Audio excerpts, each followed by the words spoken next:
जे रिफॉर्म्स केलेले आहेत त्याचं आम्ही स्वागत करतो।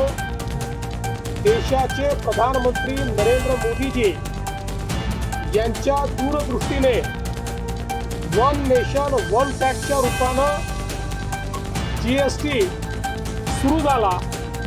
जीएसटी सुरू झाल्यापासून देशामध्ये जीएसटीचा लीडर महाराष्ट्र राहिलेला आहे। महाराष्ट्र सर्वात जास्त जीएसटी कॉन्ट्रीब्यूट करतो आहे। महाराष्ट्राने जबरदस्त जीएसटीचा ग्रोथ रेट राखलेला आहे। याही महिन्यामध्ये सर्वाधिक कलेक्शन महाराष्ट्राने केलेलं आहे।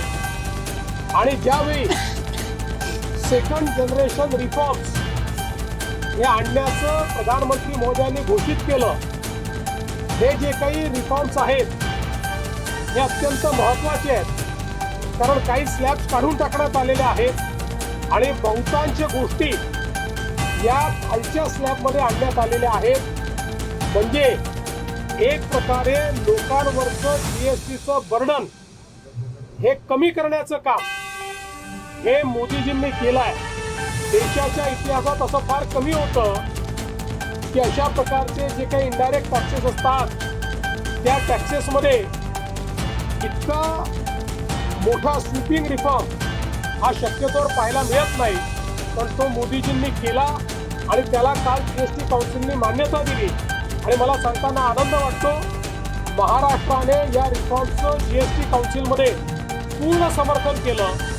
आणि ज्यावेळी जीएसटी रोल आउट झाला त्यावेळी लोक म्हणायचे की अडचण होईल, पण ती झाली नाही।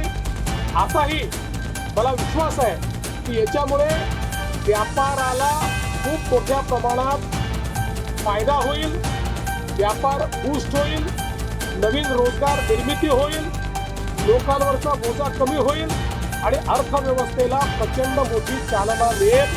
आणि म्हणून हे सेकंड जनरेशन रिफॉर्म करण्याकरता मी प्रधानमंत्री नरेंद्र मोदीजी यांचे मनापासून आभार मानतो।